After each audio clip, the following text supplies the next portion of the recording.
¿Listo? Vale. Bueno, yo creo que podemos ir empezando entonces.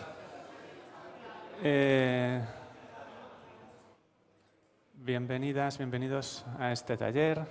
Yo soy Ciro Montenegro, soy programador de Motor Engine actualmente y hoy vamos a estar escribiendo un Raymarcher desde cero, ¿vale? Línea a línea.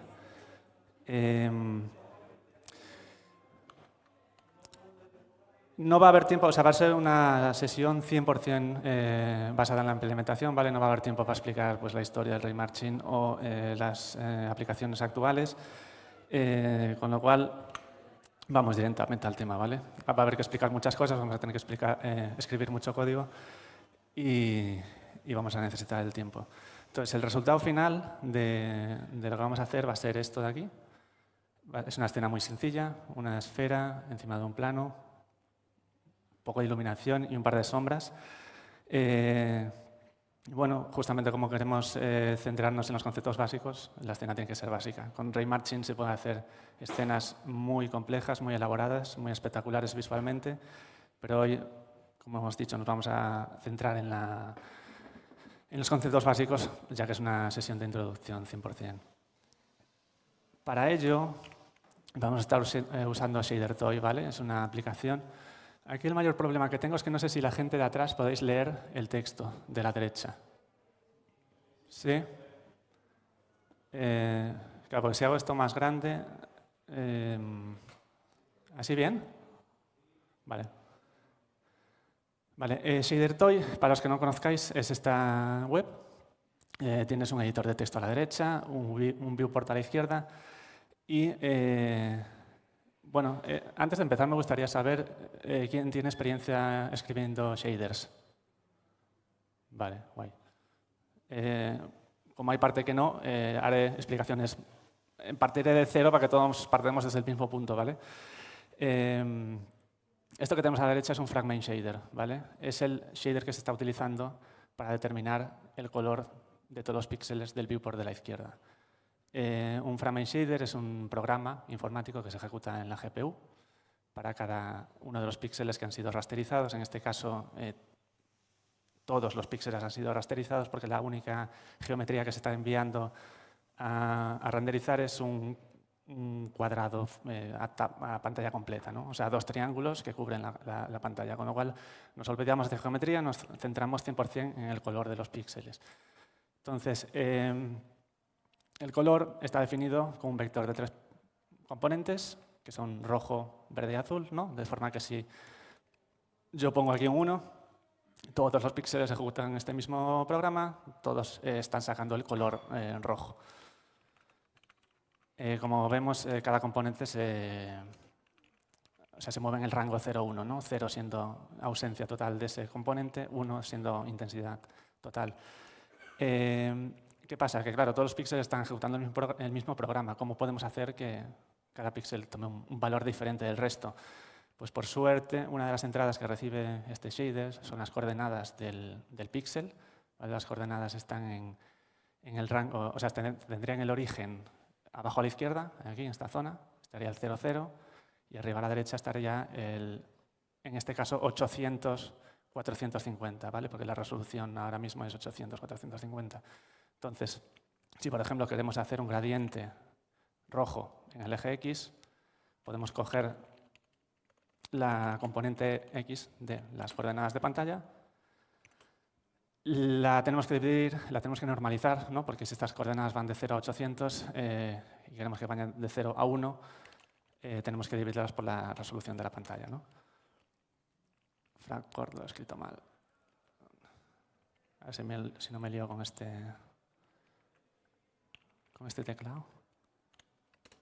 Vale.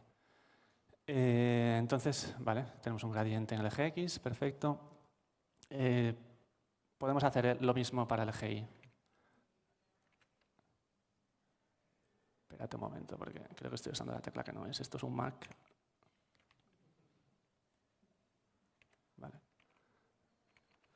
Vale, si hacemos lo mismo para el eje Y, tenemos un gradiente, en este caso verde, en el eje Y. ¿Y qué pasa? Que para lo que vamos a estar haciendo... Genial, gracias. para lo que vamos a estar haciendo, bueno, esto lo podemos entender, ¿no?, en vez de un color como unas coordenadas de pantalla, ¿no? Screen chords. Sería un vector de dos componentes y podemos sacarlas por aquí, por el color. Perdón. Punto X, sí.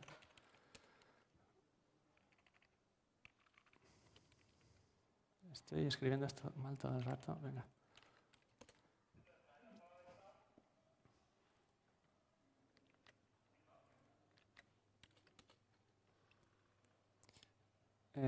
Tres, esto es un constructor. So many arguments. Estoy pasando aquí los componentes X, Y. Esto es un vector sobre el 0, ¿verdad? Cierto. Vale. Un momentito, ¿qué coño estoy haciendo aquí? Son un vector de dos coordenadas. X, Y.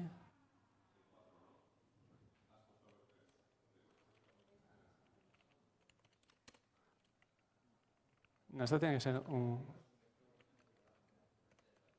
Es un P4, pero aquí falta un 0.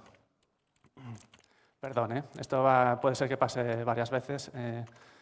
Vale, para lo que vamos a estar haciendo, lo que queremos es que estas coordenadas de pantallas estén centradas o sea, su 0, 0 esté en el centro de la pantalla, ¿vale? Ahora el 0, 0 está aquí abajo, queremos centrarlo ahí.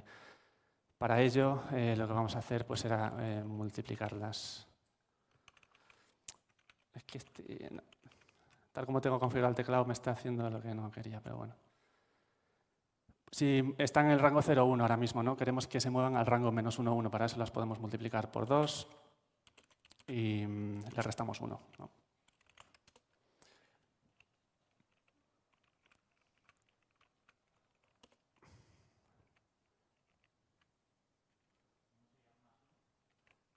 No es menos 1, es menos 1, pero no es un flotante, ¿no? Es eso, ¿vale?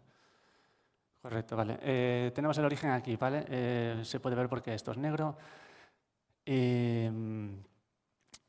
Colores negativos no se pueden representar con color, con lo cual todo lo que es la parte izquierda del eje X es negra y la parte... o sea, no, deja de ser roja y la parte de abajo deja de ser verde. Vale. Con esto tenemos un inicio. Ahora podemos intentar explicar brevemente cuál es el algoritmo en sí, ¿no? Y este GIF lo representa suficientemente bien, porque el algoritmo es bastante sencillo. La gracia, o la idea aquí es que nosotros tenemos una cámara, que sería esto de la derecha, tenemos una escena, que es nuestra esfera. El algoritmo pasa por simplemente trazar un rayo desde la cámara por cada uno de los píxeles de nuestra pantalla, ¿vale? Esta rejilla de píxeles aquí representa nuestra pantalla. Vemos qué pasa con ese rayo. Si intersecta algo, lo que haríamos sería coger el color de ese algo y ponerlo directamente en el píxel, ¿vale? Es decir, trazamos rayo, intersectamos, cogemos el color de eso intersectado y lo metemos en el píxel directamente. No es más que eso. Entonces, esta es la escena que vamos a renderizar, ¿vale? Esta es nuestra esfera. Está centrada en el origen del mundo, el 000. Aquí a la izquierda tenemos la cámara. La vamos a colocar en el 005, ¿vale? El eje Z es el horizontal en este caso. El eje Y vendría hacia nosotros, saldría a la pantalla. Entonces, ¿cómo definimos la dirección de cada uno de los rayos, ¿no? En este caso, vamos a colocar las cosas de tal forma que nos sean útiles, o sea, que nos simplifiquen las cosas. Esta línea de aquí representa nuestra pantalla, ¿no? Esta rejilla que tenemos aquí de píxeles es esta línea vista desde arriba. Y estos números que he puesto aquí son las coordenadas del píxel, las coordenadas de pantalla que hemos calculado aquí. Estas de aquí que van desde el -1 a +1 en ambos ejes. Entonces, en este caso, esto representa, digamos, la línea central, la línea de I0 de nuestra pantalla vista desde arriba, en la cual tendría a la izquierda valor -1, a la derecha valor +1. Entonces, para calcular la dirección de los rayos, por ejemplo, en este caso, que es el más simple, a lo mejor el rayo que pasa por el centro de la pantalla justo, sus componentes serían 0, 0, menos 1, ¿no? Porque está alineado con el eje Z y va en dirección Z negativo. Si queremos definir el rayo que pasa por la izquierda, más a la izquierda de la pantalla, pues seguiría teniendo una componente Z negativa, pero tiene que desviarse en el eje X, ¿no? Entonces, en este caso, un X menos 1 lo hace desviarse hacia la parte negativa del eje X, que es esta de aquí arriba. Y como podéis ver, las propias coordenadas de pantalla que tenemos aquí calculadas nos sirven, las podemos pegar directamente en las componentes X, Y, y simplemente poner un componente Z negativo aquí, menos 1, con eso es suficiente para tener la dirección de nuestros rayos, ¿vale? En el caso de un rayo que quiera pasar por la derecha de la pantalla, lo mismo, Z negativo, y simplemente cambiamos las coordenadas las coordenadas de pantalla, perdón. Así que vamos a ir escribiendo esto por ahora. Entonces, por un lado, necesitamos un origen de nuestro rayo, ¿no? Que sería la posición de la cámara. Ray origin. Voy a ir más lento porque si no... Para esto hemos dicho que la colocamos en el 005, ¿verdad? O sea, nuestra cámara está aquí, en Z005. Esa es la posición de la cámara, por lo tanto, es por donde van a pasar absolutamente todos los rayos que tracemos, pasan por ese punto. Esto nos sirve para todos los rayos. Ahora bien, la dirección de cada rayo, como hemos dicho, gracias a cómo hemos colocado nuestra pantalla alineada con los ejes X y del mundo, pues nos ahorramos muchos pasos y lo que podemos hacer es copiar directamente nuestras coordenadas de pantalla en las componentes X, y meterle un Z-1 y con eso deberíamos tener suficiente por ahora, ¿vale? Vale. Ahora viene la parte de trazar el rayo en sí, ¿no? O sea, el ray marching se llama así porque la gracia es que vas marchando por encima de los rayos. Entonces, tú cuando tienes el rayo definido tienes la línea definida en el espacio, de alguna manera tienes que ver si esa línea intersecta con tu escena. Entonces, esto se puede aproximar de varias maneras. Una idea sería, de alguna manera yo empiezo en el origen de mi rayo, ¿no? Que es este punto de aquí. Mido la distancia desde ese punto hasta la superficie que yo quiero renderizar, que sería esta. Si veo que esa distancia es mayor que un número muy pequeñito, es decir, si estoy suficientemente lejos de la superficie, yo sé que puedo marchar un poquito sobre el rayo y sé que todavía no habré intersectado esa superficie, ¿no? Entonces volvemos a hacer lo mismo. Avanzo un poquito, mido la distancia desde ese nuevo punto, veo que todavía estoy lejos, vuelvo a marchar, vuelvo a medir, todavía estoy lejos, hacemos esto una y otra vez, hasta que llega un momento que en uno de estos pasos, en este caso como estamos usando pasos de tamaño fijo, en el anterior todavía no habíamos llegado a la superficie, pero en el siguiente ya nos hemos pasado, ¿no? Esto es un problema. Entonces puedes pensar, bueno, pues a lo mejor lo que puedo hacer es simplemente hacer el paso más pequeño, más corto. Pasos más cortos, pero hacemos lo mismo, medimos la distancia, estamos lejos, marchamos, estamos lejos, marchamos. Pero es que incluso en esta situación, con pasos fijos, más pequeñitos, estamos en la misma situación en la que nos hemos pasado de largo, ¿no?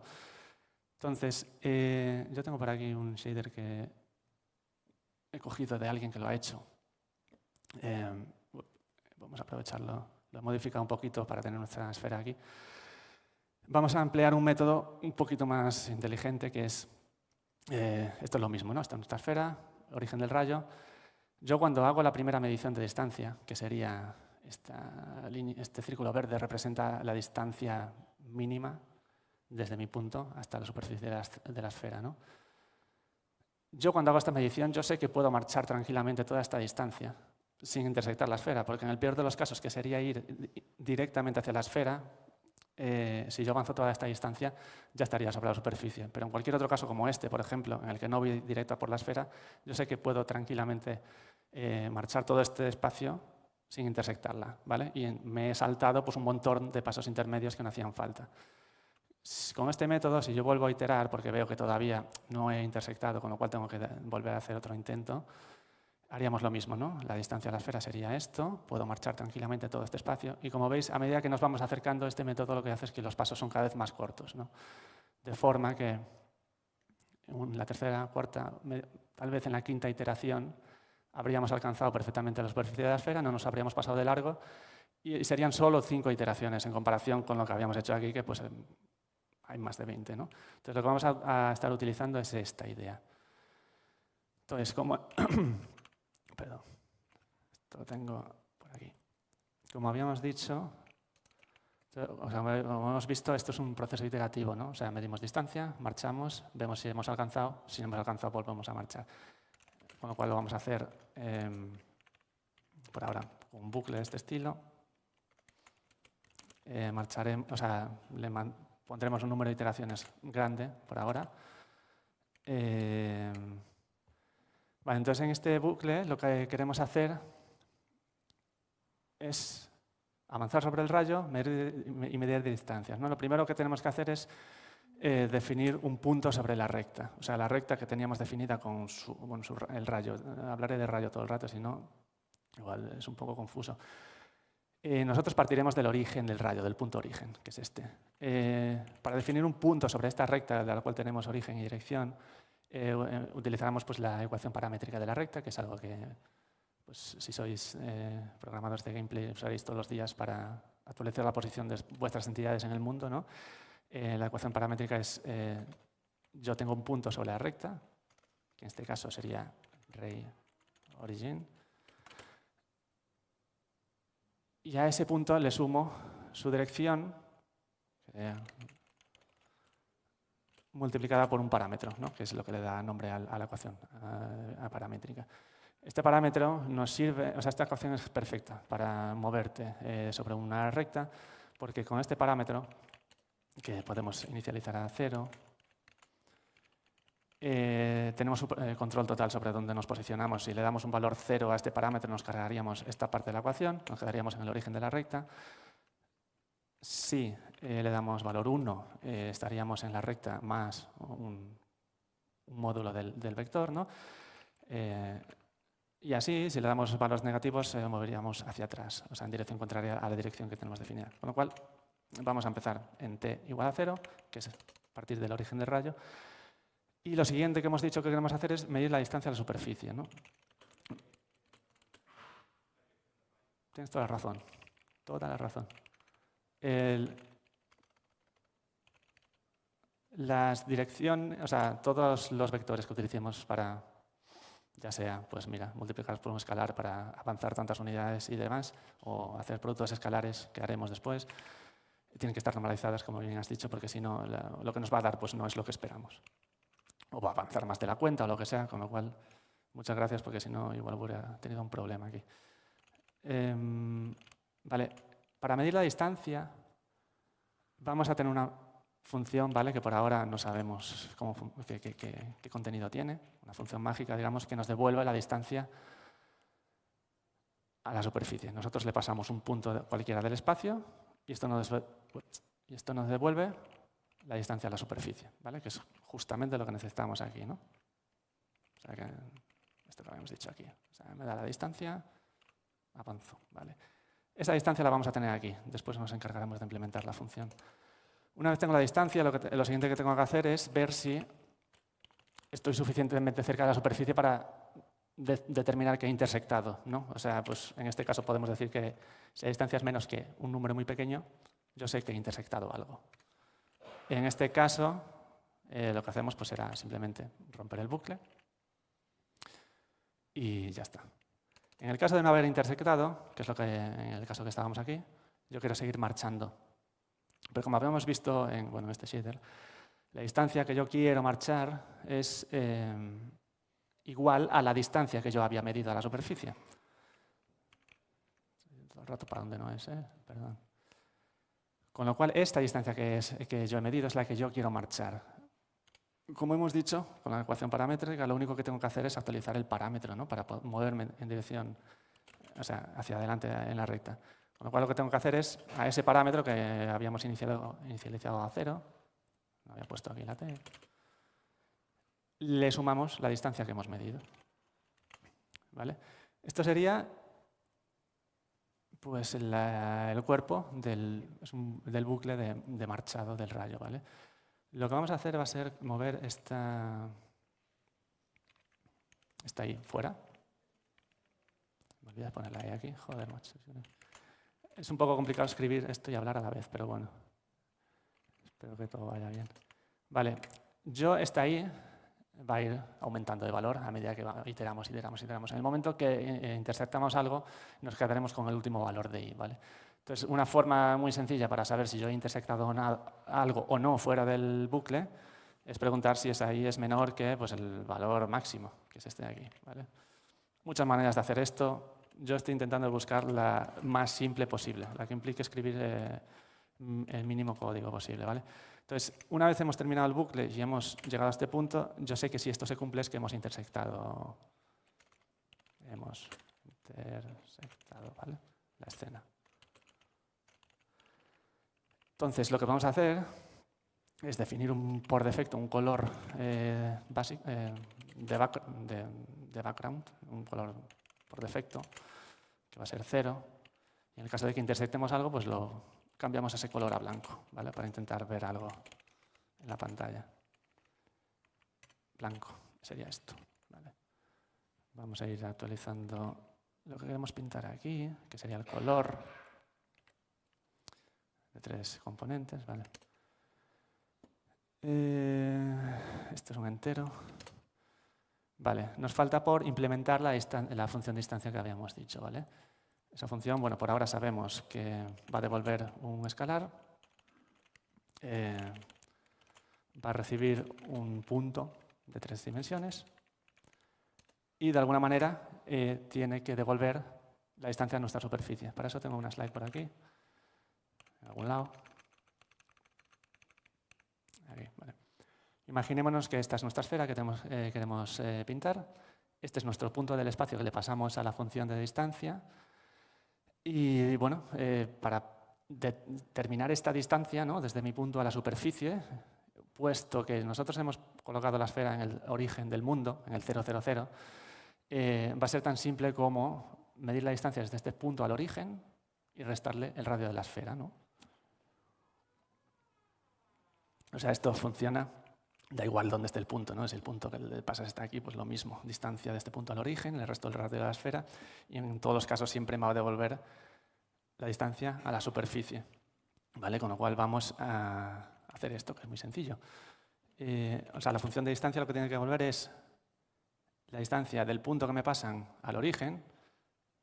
Se puede hacer con Pitágoras, con lo que sea. En GLSL tenemos una función nativa, ¿no? Que se llama length, que devuelve el módulo de un vector o de un punto al origen, en este caso. Si a esa distancia al origen le restamos 1, lo que estaremos devolviendo es la distancia a una esfera de radio 1, ¿no? Por ahora nos vamos a quedar con esto, ¿vale? Tenemos algo, eso es bueno. Lo que vemos aquí es nuestra esfera en 3 dimensiones, ¿vale? Ahora mismo pues, se ve un disco. Bueno, no es una esfera, es más una elipse, ¿no? En realidad eso es porque las coordenadas de pantalla que habíamos definido están en el rango -1, 1 para ambos ejes, pero claramente la pantalla no mide lo mismo en ambos ejes, ¿no? No estamos teniendo en cuenta el aspect ratio, no la relación entre eje X e Y de la pantalla. Para eso pues, podemos simplemente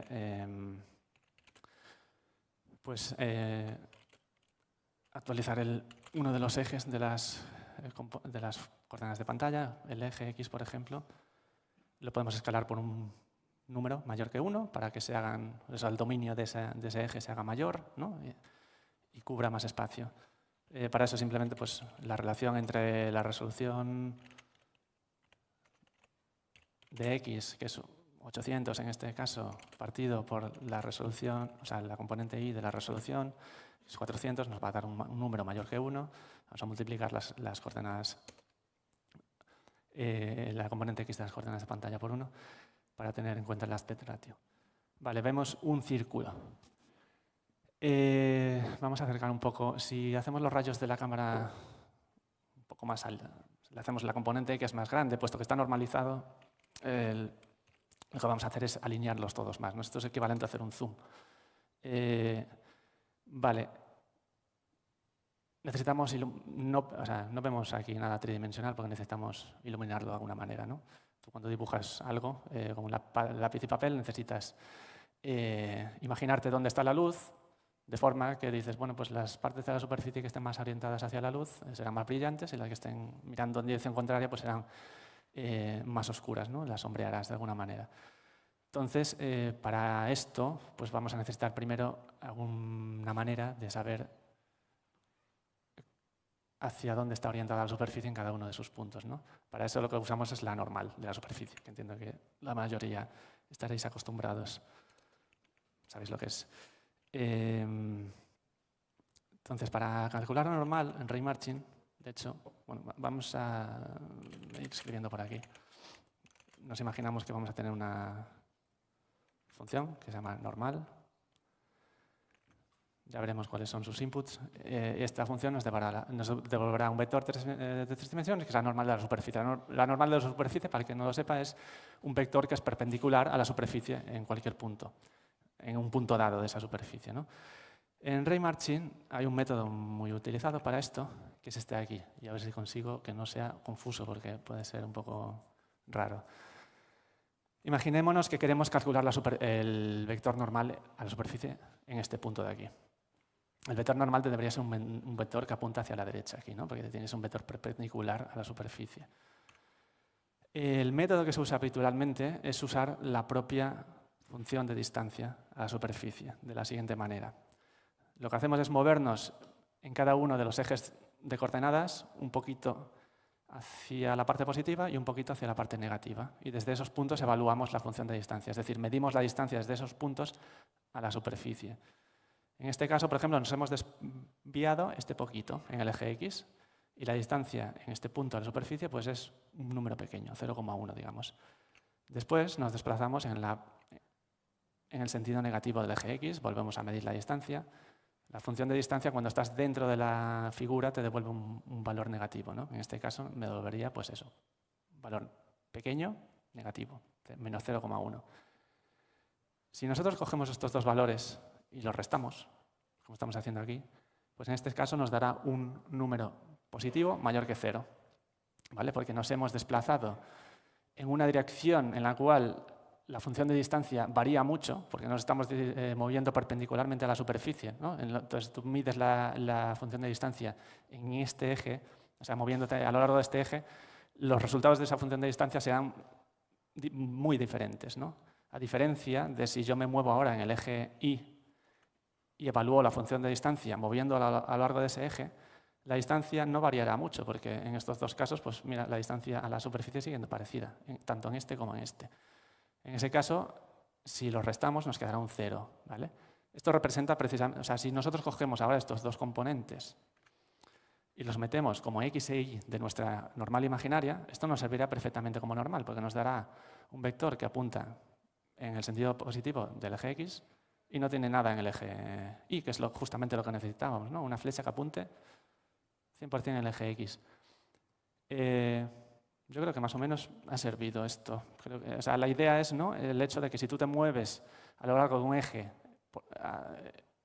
en el cual varía mucho la distancia a la superficie, esa componente te saldrá muy grande, ¿no? Y esto sirve para cualquier punto. Si lo hacemos aquí, nos sacará un vector que apunta en Y positivo. Y si lo hacemos aquí, pues bueno, como tanto en el eje Y como en el eje X hay una diferencia de distancias, en ambos obtendremos un poquito de valor. Entonces nos saldrá una normal, pues tiene un poquito de componente X y un poquito de componente Y, con lo cual nos saldrá pues un vector de 45 grados, que en este caso es lo que necesitamos. Entonces este método funciona súper bien y es lo que vamos a escribir ahora, ¿vale? La función que habíamos ya llamado aquí devuelve un vector de 3 componentes, recibe un punto cualquiera del espacio y ya está. Lo que vamos a hacer es lo que hemos explicado en la slide. Imaginémonos que aquí dentro definimos el vector normal, un vector de 3 dimensiones. Entonces, lo que vamos a hacer es lo que hemos dicho es que vamos para cada uno de los ejes de coordenadas o para cada una de las componentes de nuestra normal, vamos a aplicar el mismo método, que es coger nuestro punto de la superficie para el cual queremos saber la normal, le vamos a sumar un número muy pequeñito para desplazarnos a lo largo de cada uno de los ejes. En este caso estamos escribiendo la componente x de la normal. Vamos a definir aquí una variable, digamos epsilon, que es nombre que solemos utilizar para valores pequeñitos, ¿no? Almacenaremos ahí un valor muy pequeño. Entonces lo que queremos hacer aquí es desplazarnos a lo largo del eje x un fragmentito muy pequeño, ¿vale? Este epsilon. Pero tanto en y como en z no nos desplazaremos nada. Vale, nos hemos desplazado un poquito hacia la derecha y lo que queremos es evaluar nuestra función de distancia, ¿vale? Para saber cuánto nos hemos alejado de la superficie en este eje. Haremos a eso lo que tenemos que restarle es la distancia, o sea, esto de restaríamos, lo mismo pero moviéndonos en la dirección negativa del eje x, ¿vale? Usaremos el mismo vector, un epsilon x, simplemente en este caso lo estamos restando. O sea, esta resta que tenemos aquí es esta resta de aquí, es decir, la diferencia en x, o sea, la diferencia de la distancia a la superficie, habiéndonos movido un poquito para la derecha, un poquito para la izquierda. Esto es lo que tenemos aquí. Esto sería componente x de la normal. La componente y z sería exactamente lo mismo. Se sabe un poco, como tengo la letra muy grande, se me corta aquí esto un poco, pero bueno, así lo bajo un poco más, da igual, lo voy a dejar como estaba. Esto no va muy bien, ¿no? Ahí, vale. Componente x es la que teníamos. En la componente y lo único que tenemos que hacer es mover el epsilon a la componente del vector que estamos utilizando para restar a nuestro punto de intersección, que es P, ¿vale? O sea, es exactamente lo mismo, pero movemos esto a la componente y. Y en la componente z de la normal, pues lo mismo, pero nos movemos el epsilon a la z.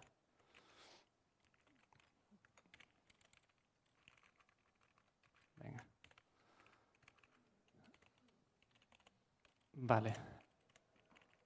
En n tendremos nuestra normal, con suerte, y lo que, como hemos mencionado antes, deberíamos siempre normalizar los vectores que vamos a utilizar para operar con ellos, con lo cual devolvemos la n normalizada. ¿Vale? Vamos a ver si esto compila. Vale. Nuestra función normal recibe un punto en el espacio. Ese punto en el espacio es el punto de la superficie de la esfera que ya habíamos intersectado, que está aquí. Con lo cual, lo que vamos a hacer es sacar esta variable fuera para no tener que definirla dos veces. Y ya está. Yo sé que cuando termine el bucle de marchado, si hemos intersectado, en P tendremos el punto de intersección. Con lo cual, eso es lo que le pasó a la función normal, ¿vale? Vale, esto compila. Para ver si esta normal está bien calculada, lo que podemos hacer pues, es lo mismo que hicimos antes con las coordenadas de pantalla, ¿no? La podemos sacar por el color para ver si el componente x de la normal está más bien apuntando hacia la derecha, ¿no? Porque tal y como habíamos colocado la cámara, la derecha del mundo, el eje x del mundo debería estar apuntando hacia nuestra derecha, el eje y hacia arriba y el z hacia nosotros. Con lo cual, si pintamos la normal, tiene buena pinta, vemos que las partes de la superficie que están más orientadas hacia el eje x del mundo son más rojas, porque tienen más componente x. Ya estamos poniendo la componente x en el canal rojo, la componente y en el canal verde, componente azul en el canal z. Con lo cual, x para la derecha y para arriba, z hacia nosotros, pinta bien. Vale, una vez que tenemos la normal, podemos pues ya intentar hacer algo darle un poquito de iluminación a la esfera, ¿vale? Con la intención de hacer esto lo más simple posible, pues el método que vamos a utilizar es el modelo de Phong, que probablemente entiendo que algunos lo conoceréis.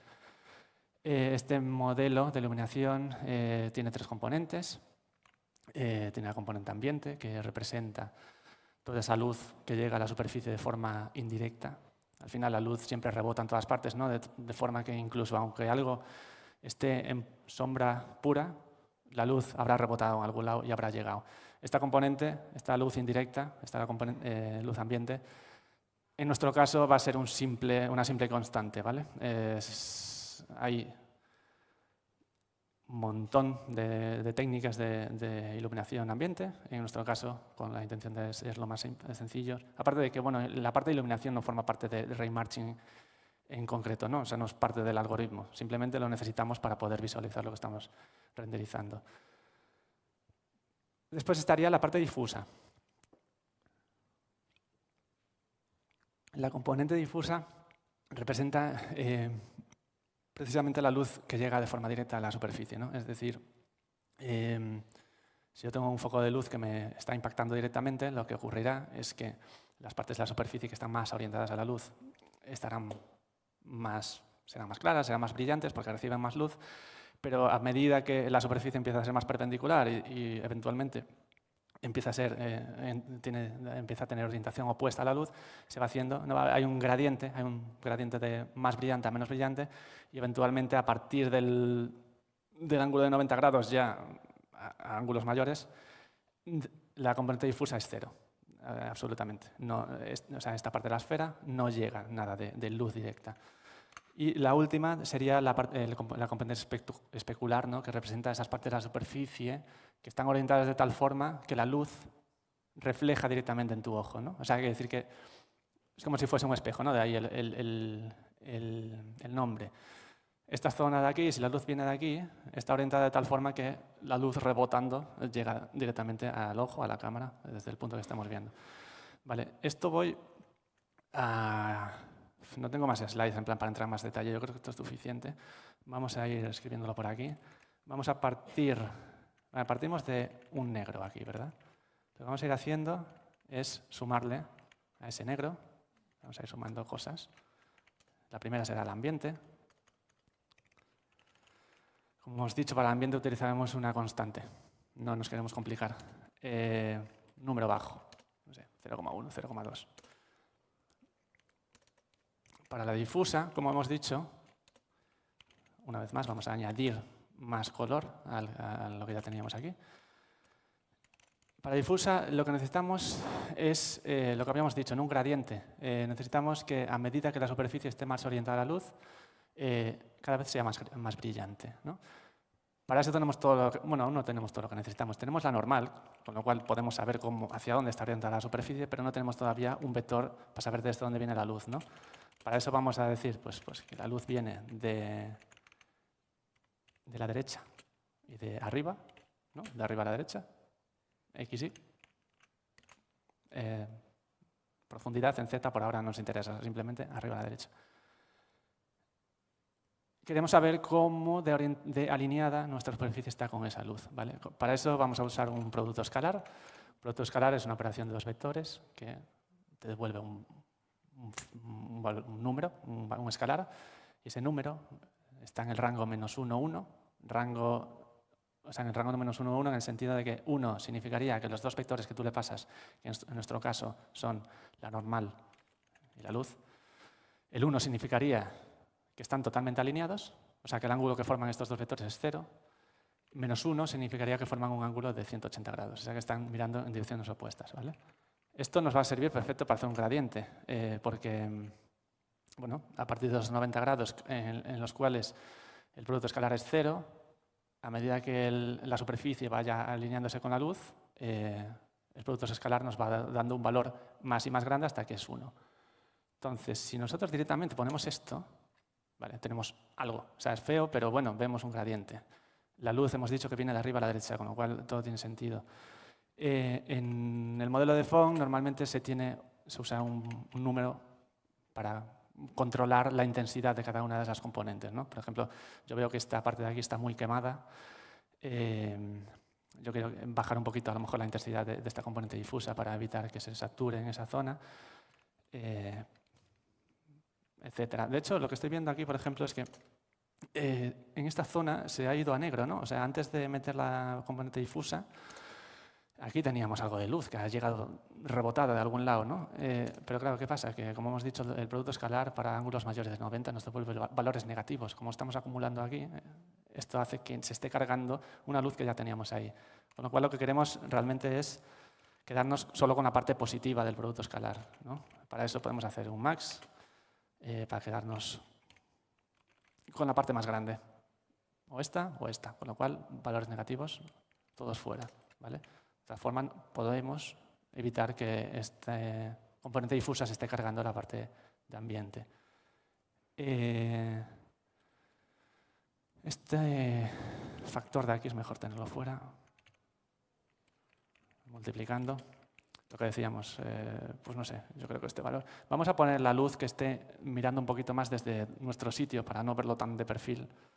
Si le añadimos, dado que el eje Z viene hacia nosotros, si le añadimos un poquito de... de hecho, me lo he olvidado una vez más de normalizar aquí. Este vector estamos haciendo cosas con él. Debería estar normalizado. Vale, he movido la luz de forma que incide un poquito más de frente, ¿vale? La difusa por ahora, yo creo, bueno, sí, suficientemente bien. Por otro lado estaría la parte especular, que lo que hemos dicho es la que representa los brillitos, ¿no? Cuando la superficie está muy pulida, pues ese brillito será más pequeñito. Es esa parte que refleja la luz directamente. Claro, para reflejar la luz, bueno, hay dos maneras de hacerlo, ¿no? O reflejamos el vector de la luz hacia nosotros, o al revés, reflejamos el vector de nuestro rayo, o sea, ese rayo que nosotros estamos trazando y hemos intersectado la esfera, lo reflejamos, teniendo como eje de simetría la normal de la esfera, ¿no? Por suerte, GLSL nos proporciona también un método nativo que se llama Reflect, al cual tú le pasas un vector incidente que quieres reflejar. En nuestro caso, nuestro vector, lo que queremos hacer es reflejar el rayo en la esfera. El rayo que venía desde la cámara llega a la esfera y se refleja. Con lo cual, el vector, o sea, el vector de entrada de incidente sería la dirección de nuestro rayo, ¿no? Que hemos definido arriba. Después la tenemos que pasar al eje de simetría, que sería la normal de la superficie. Queremos que el ángulo de incidencia y el de salida sea el mismo respecto a la normal. Esto nos dará un vector reflejado. Ahora queremos saber cómo de alineado con la luz está este vector reflejado, ¿no? Para esto vamos a hacer exactamente lo mismo que hicimos con la componente difusa. Usamos un producto escalar al cual le pasamos el vector, o sea, la dirección del rayo reflejada, por un lado, y por el otro lado pasamos la luz. Y esto nos va a devolver cómo de alineados están estos dos vectores. Esto no es suficiente, porque el decaimiento de un especular no es lineal. Aparte, depende mucho como hemos dicho, depende del material que tú estás renderizando. Si es un material muy pulido, como una bola de billar, por ejemplo, el decaimiento del especular será súper abrupto. O sea, tendrás un punto muy brillante, pero muy rápidamente ese punto se desvanece, ¿no? Para eso vamos a estar utilizando una potencia. Esto, a ver qué hora es. Quedan 10 minutos solo. Vale, pues vamos a saco entonces. Usaremos una potencia para controlar el decaimiento del especular, ¿vale? De la misma manera que teníamos aquí el problema con los valores negativos en la parte difusa, también tenemos ese problema en... Ostras, que me falta mucho tiempo, ¿eh? O sea, vamos a ver, si no tenéis mucha prisa y los que queráis quedar, os quedáis, ¿eh? Pero si no...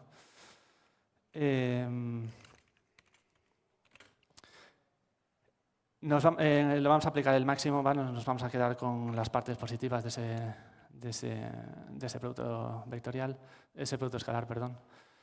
Entonces, con esto, bueno, tenemos un especular que, como hemos dicho, podemos controlar sus dimensiones con esta potencia para controlar el decaimiento, y después podríamos añadir un factor para decir, bueno, pues yo quiero, por ejemplo, lo veo muy intenso, ¿no? O yo qué sé, este especular me parece muy grande, lo quiero hacer un poco más pequeño. Espera, estoy multiplicando por 0 aquí. Más pequeño. 20, no más. 10. Quiero más pequeño. Así, por ejemplo. Vale, está saturando una vez más, ¿no? Yo lo quiero hacer más pequeñito, o sea, menos intenso. Para eso tenemos aquí una... Así me gusta, por ejemplo, ¿no? O sea, se ve muy suave, pero si lo quitamos, tiene algo de efecto ahí. Vale. Iluminación la tenemos. Vale, ahora necesitamos... Es que se había contado muy mal el tiempo, o sea, es que quería hacer muchas más cosas. Necesitamos un plano para proyectar sombras. Queríamos tener unas sombras, ¿no? Tal y como funciona Raymarching, no nos va a dar tiempo a hablar de esto. Para mezclar, digamos, para hacer la superficie más compleja, para añadir otras geometrías, tú puedes definir otras funciones de distancia. Esta, por ejemplo, sería la función de distancia a la esfera, hemos dicho, ¿no? Pues esta, pues la función de distancia a nuestro plano. La distancia a un plano, que está alineado con el eje, con el plano X, Y del mundo en este caso, pues es simplemente su componente Y, ¿no? Me gustaría dar más explicaciones al respecto, pero nos vamos a quedar con esto por ahora.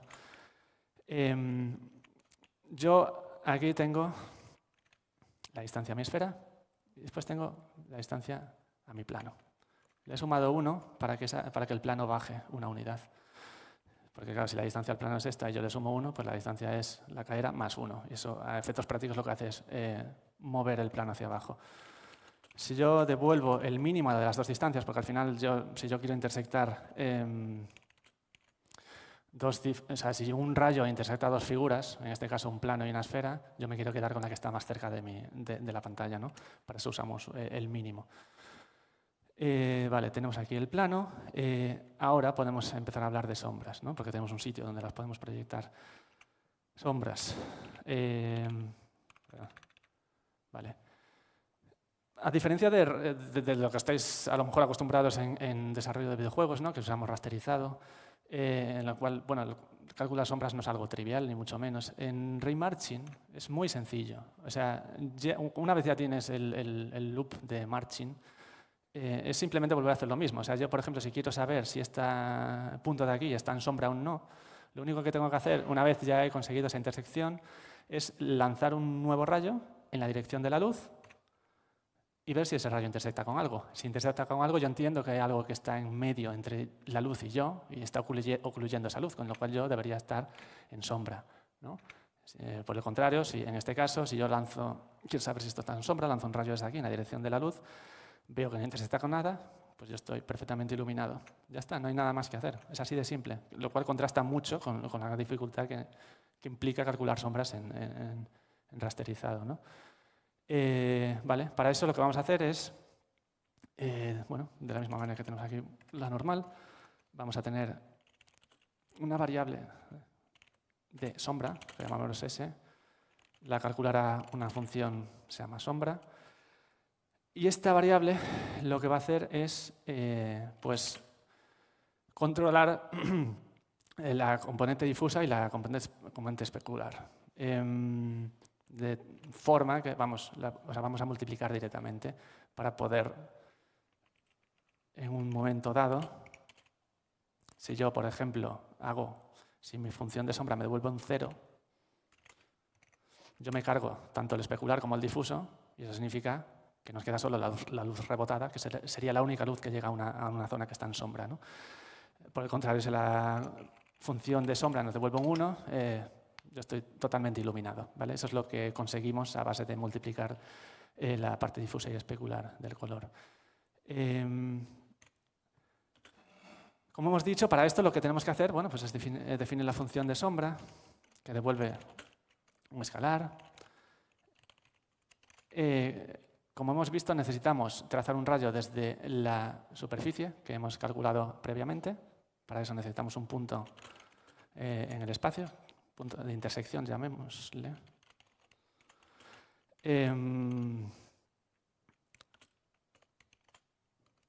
Por otro lado, necesitamos la dirección de la luz, ¿no? Que es un vector 3D también, llamaremos light direction, por ejemplo, porque esta dirección es la que necesitamos para trazar en esa dirección. Y como esto es algo que ya hemos hecho antes, pues lo único que vamos a hacer es copiar justamente ese loop de marchados, ¿no? O sea, los rayos primarios que hemos utilizado para buscar intersecciones, ahora vamos a usar la misma idea, pero para buscar oclusores de la luz. Vale.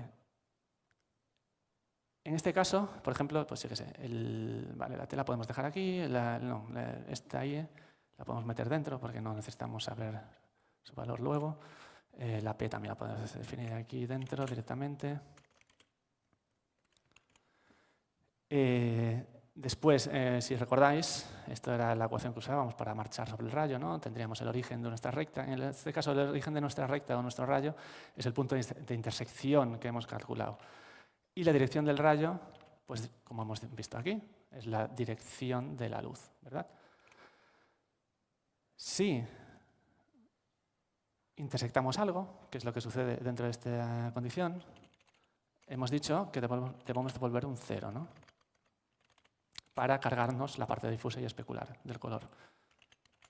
Sin embargo, si el bucle termina y no hemos hecho un return previo, o sea, llegamos a este punto porque el bucle no ha terminado por la condición de intersección, significa que no hemos encontrado un oclusor en nuestro camino, con lo cual nadie nos está haciendo sombra, con lo cual devolvemos directamente un 1. Yo diría que no esto debería ser suficiente. Necesitamos pasarle las entradas a nuestra función, que eran el punto de intersección con la superficie, que lo tenemos en la variable p, y la dirección de la luz, que es nuestra dirección light. Vale. Está un problema que estaba contemplado. ¿Qué está pasando? Nosotros estamos trazando un rayo y estamos usando el bucle de marchado previo, ¿no? El bucle de marchado lo que hacía era, antes de empezar incluso, decía, bueno, ¿a qué distancia de la superficie estoy? Lo que está pasando ahora mismo es que como estamos partiendo de la propia superficie, en la primera iteración nos estamos devolviendo un hit. Entonces es el propio plano, o sea, no el plano, sino toda la superficie está intersectando con algo antes de incluso empezar a marchar el rayo. Para esto simplemente lo que tenemos que hacer es que en vez de empezar desde el origen de la intersección, pues le podemos dar un pequeño valor inicial a t para empezar desde la intersección más un poquito más adelante, ¿no? Si hacemos esto, pues funciona. Tenemos una sombra.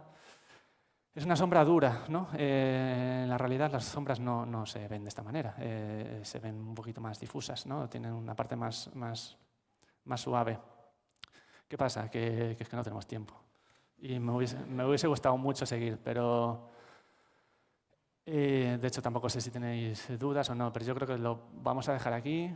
Yo estaré por aquí el resto del día, si alguien tiene curiosidad por seguir dándole vueltas. Hay muchas cosas que mirar en realidad, o sea, quiero decir, si alguien quiere seguir friqueando con el tema, estoy disponible, ¿vale?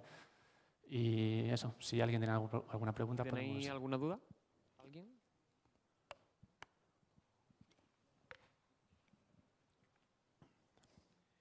Entiendo que el ray marching es un algoritmo para conseguir iluminar para conseguir, digamos, ray tracing en una escena, ¿no?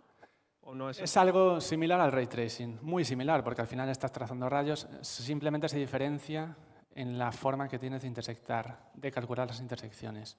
Vale, perdón, sí. Un algoritmo diferente realmente. Sí, pero son de la misma familia, por así decirlo. Son prácticamente iguales.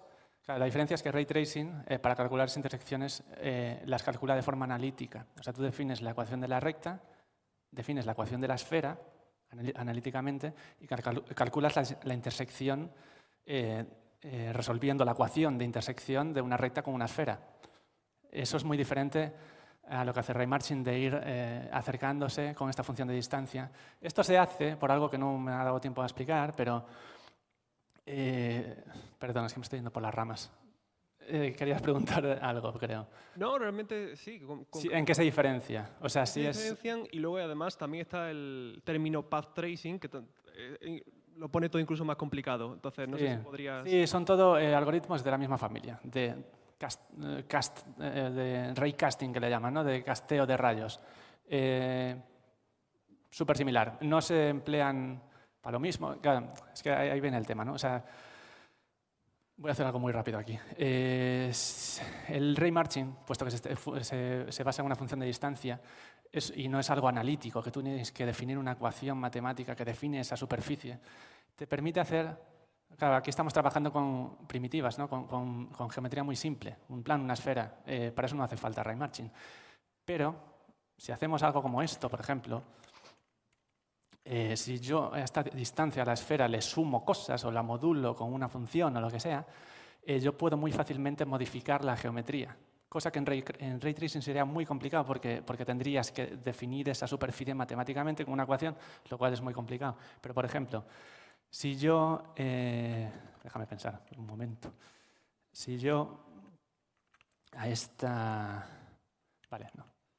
Si yo a esta distancia a la esfera que tenemos aquí, ¿no?, le sumo un seno cuyo valor lo saco dependiendo de la posición de ese punto en el eje X, o sea, me quedo con la componente X del punto en el espacio de intersección y se lo paso a un seno, de forma que generaremos una onda sinusoidal a lo largo del eje X, y se lo sumo a la distancia, haré que la distancia a la esfera varíe según ese seno, ¿no? De forma que esto va a quedar... Vale. Este seno, yo aquí no veo ningún seno, bueno, pues porque la frecuencia del seno es muy baja. Yo le puedo subir la frecuencia. La amplitud del seno es muy alta, me está rompiendo todo. Puedo hacerlo pues una amplitud más baja. Pero ves que rápidamente conseguimos una geometría, una superficie que esto definir de forma analítica sería, bueno, no imposible, pero muy complicado. Entonces, esta es la potencia real del Raymarching. ¿Sabes? Esto pues, a lo mejor daría para otra charla. Toda la movida que hay detrás de modelar una escena con Raymarching, porque como puedes ver, tú puedes partir de primitivas, las puedes ir moldeando con funciones. Se hacen auténticas locuras. De hecho, pues ya que estamos, es que me sabe mal por el tiempo, pero bueno, si tenéis que ir a comer o lo que sea, no me importa, ¿eh? Pero, por ejemplo, esto de aquí está hecho con esta misma técnica, ¿vale? A ver si carga, porque esto a veces hace que pete el driver de la gráfica, porque, bueno, depende del código. Vale, guay. Esto está hecho con Raymarching, ¿vale? Aquí no hay ningún tipo de geometría. O sea, toda la geometría que tú ves en la escena está definida con funciones de distancia que han sido moduladas con funciones, pues por ejemplo, para hacer la concha del caracol, pues no sé cómo se define una espiral, pero se habrá partido de una forma que era muy simple y se ha ido complicando poco a poco a base de ir retorciendo el espacio, ¿no? A eso voy con Raymarching y Ray Tracing. Ray Tracing no podrías hacer esto. O sea, tú no puedes definir la superficie del caracol con una ecuación analítica. Con Ray Tracing lo que se haría sería definir una geometría, o sea, es decir, modelar en 3D Max, lo que sea, como se hace habitualmente en videojuegos, un modelo, y tú lo que harías sería Ray Tracear ese modelo. Pero no estarías formando el modelo de la nada con matemáticas puras y duras, ¿no? Porque es imposible. Entonces, esa es la idea, la diferencia entre una cosa y otra. No sé. Vale, pues muchas gracias.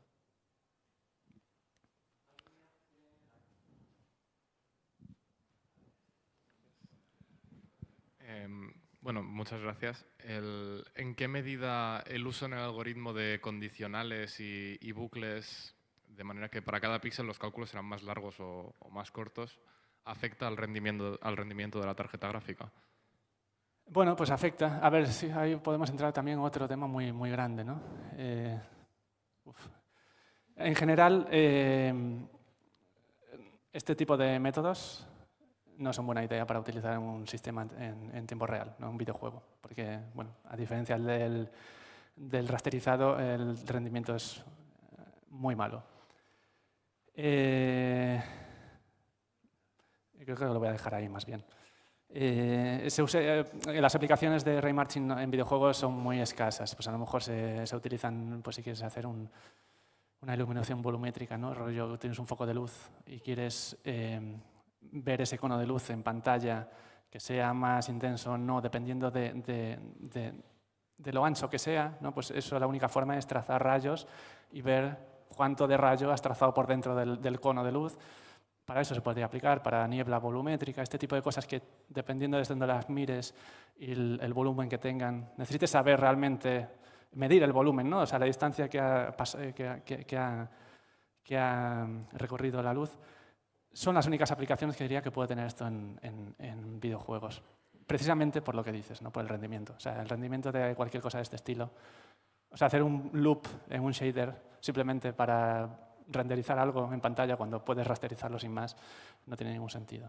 Entonces, en el sentido de rendimiento, en general es una muy mala idea hacer este tipo de cosas. Se usa mucho también en animación, en películas de animación, en Pixar, ¿no? Que tienen tiempo infinito para calcular en frame, pues ahí se usa mucho para... De hecho, bueno, este shader que veis aquí lo hizo una persona que se llama Íñigo Quírez, que es una de las personas que hicieron Shader Toy, estuvo muchos años trabajando en Pixar precisamente. Es decir, son ese tipo de aplicaciones las que tiene el Raymarch. Merci.